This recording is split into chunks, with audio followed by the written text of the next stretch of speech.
How's it going, guys? It's Falling Hearts here with yet another video, and today we're going to be talking about The Day Before. But for just a second, I'm going to explain a little bit about my last video. So if you don't want to hear this and you want to get right to the game, skip ahead like 20 seconds if you're that impatient.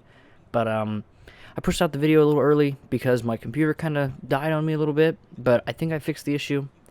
So from here going on, it should be a lot better. And with that being said, I've made a slight improvement to my production quality. I've started using NVIDIA Broadcast, which is going to cut out any fan noises or anything like that in the background that you might have heard before. Okay, now, you're like me, average gamer. You know, you get on your Twitter, you get on your Instagram, you get on your YouTube, anywhere you're getting your gaming news and you see this game called The Day Before. You go on probably IGN's YouTube and you look at the trailers and you're like, oh wow, this looks like The Last of Us, but in open world, or, you know, something along those lines. And you're like so shocked by what this game is and you want to know more. You go and look up explainers on YouTube, and you get maybe someone breaking down one trailer or the other, but you can never find all of the information in one place. So I said, like Thanos, fine, I'll do it myself.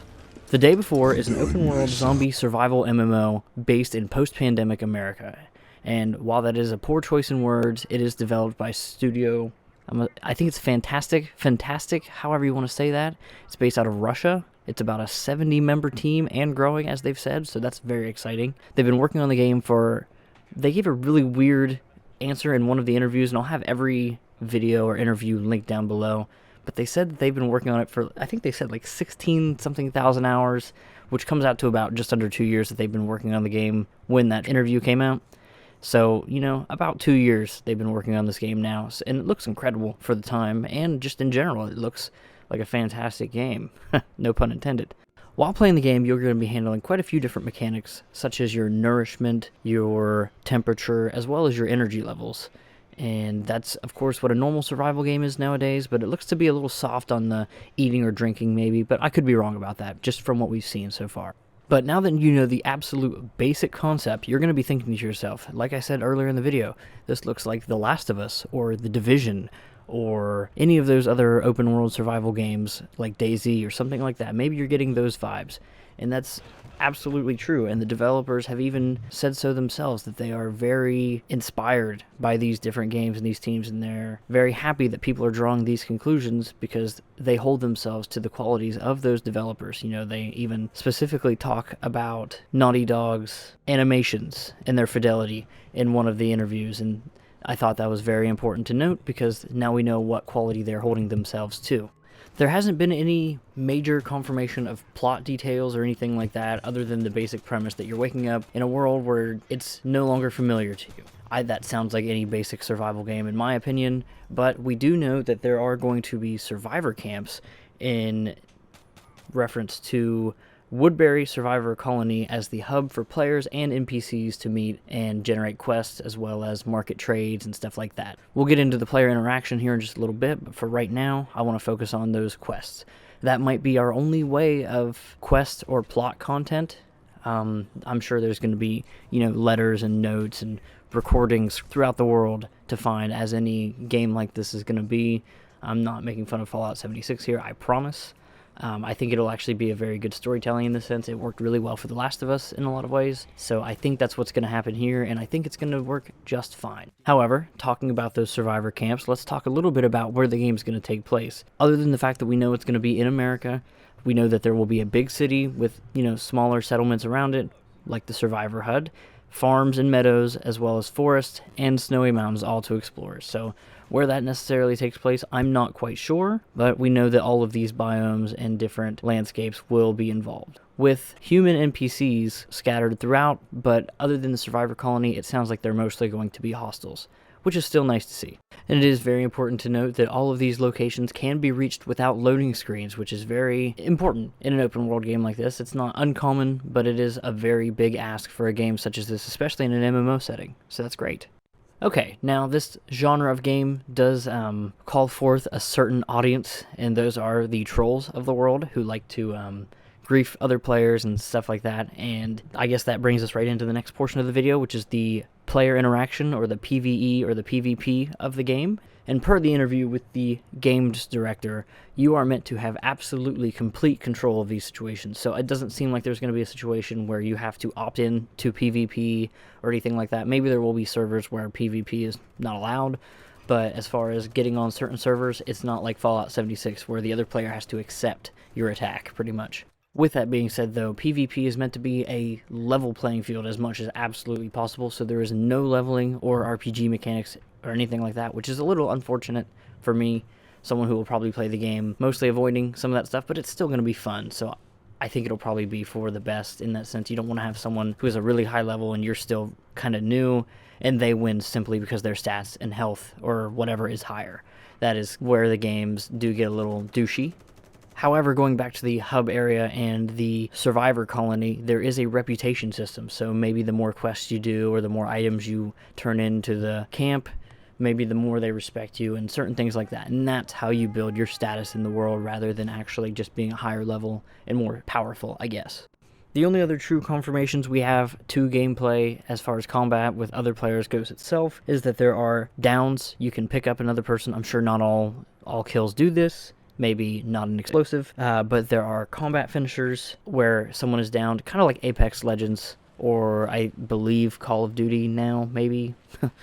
And there's also fucking tanks, so you might want to avoid something like that, and that's very reminiscent of The Last of Us when shown in the trailer in the city. I was like, oh my gosh. Of course, in a zombie game like this, there is PvE as well, where zombies attack everyone indiscriminately.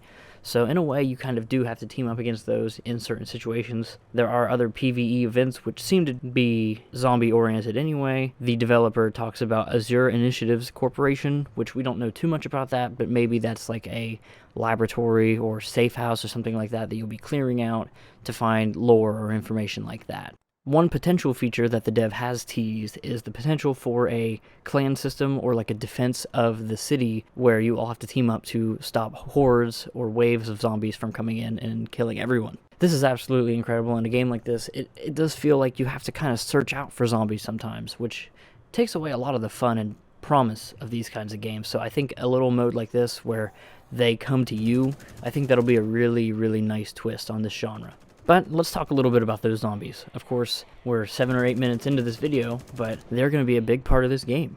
Zombies are held to a more realistic standard in this game. They're not going to be like spitters or anything like that from Left 4 Dead, where they get all these kinds of powers. They're going to be based off of their body type. So maybe if there's a fatter zombie, he's going to be a little slower. Maybe if there's a smaller one, it's going to be faster. It's going to run at you. But that's really the only distinction they're going to have. They're going to keep it pretty simple for this, and I think that's going to keep it as grounded as a zombie survival game can be. In the trailers, you do see that there are some that are kind of sleeping while standing, so they are more audio-focused in that sense, but they are both visual and audio-focused zombies. They're not blind to anything like that. It's not like clickers from The Last of Us, but we don't know if there are going to be situations where there are unique scenarios like that. That being said, though, you, as the player, the higher your carry weight is, it makes you easier to detect for zombies that are simply trying to listen for you. So sneaking around is going to be a lot harder when you're carrying around all those cans of pop.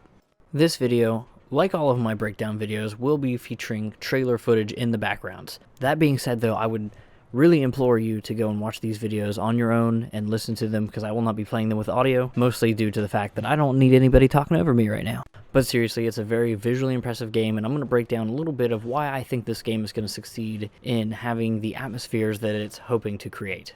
One inspiration that I can see plain as day is the horror element, and what I mean by that is, like, you see the radio opening where the zombies are knocking on the guy's door and he's talking about the world before, well, actually the day before, he name drops. And then there's also later in the trailer, there is the mannequin house, the farmhouse, and stuff like that, and zombies jumping out of cars while you're searching them. It's all incredible.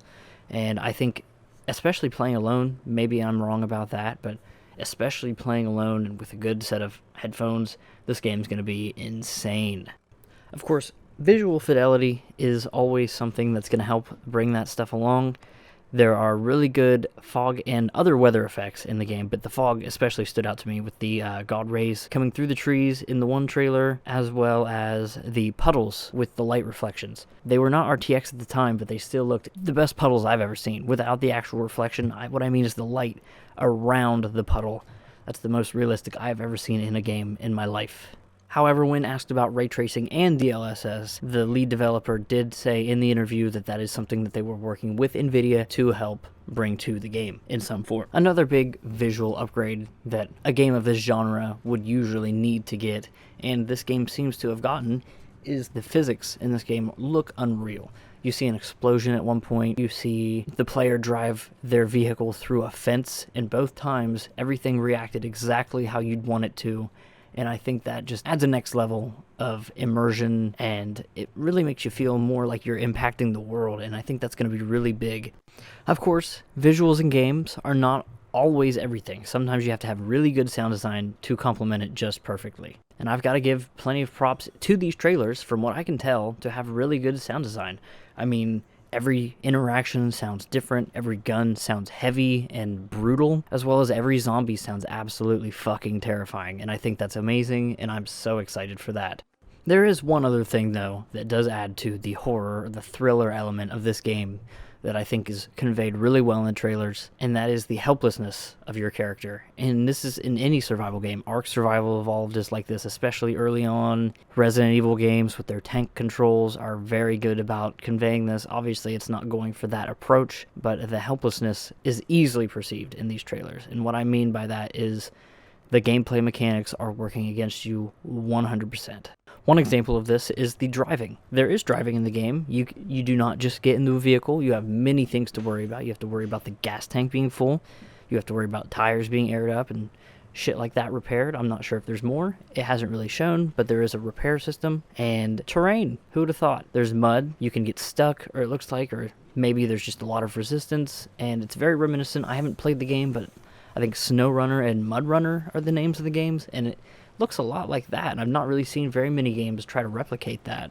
So the idea of being absolutely stranded and helpless alongside the road or in the wilderness with zombies and maybe even other players around is something that's definitely going to add to that fear while playing. Another thing, the fact that you constantly have to scavenge and go into dark places and maybe even more dangerous places than you're used to find more supplies to stay alive, let alone the fact that you have to actually craft these things such as healing items, throwables like Molotovs and stuff like that, as well as traps, and even repairing your vehicle. You're absolutely at a big disadvantage in this game, and while I do think that there could be some level of frustration to it at times, especially if you lose a lot of stuff, if you die maybe, I think for the most part it's going to end up being part of that fear factor for a lot of people. You know, the nerves, the tension, like, hey, I gotta make it back. I think it's going to work really well. Okay, some final little housekeeping for this video is things that I couldn't really fit into the video anywhere that I think that would make a lot of sense. So I'm just going to kind of list these off, and it's actually pretty important, some of these, so stick around. First off, there is more than likely going to be a next-gen port of the game, PS5 and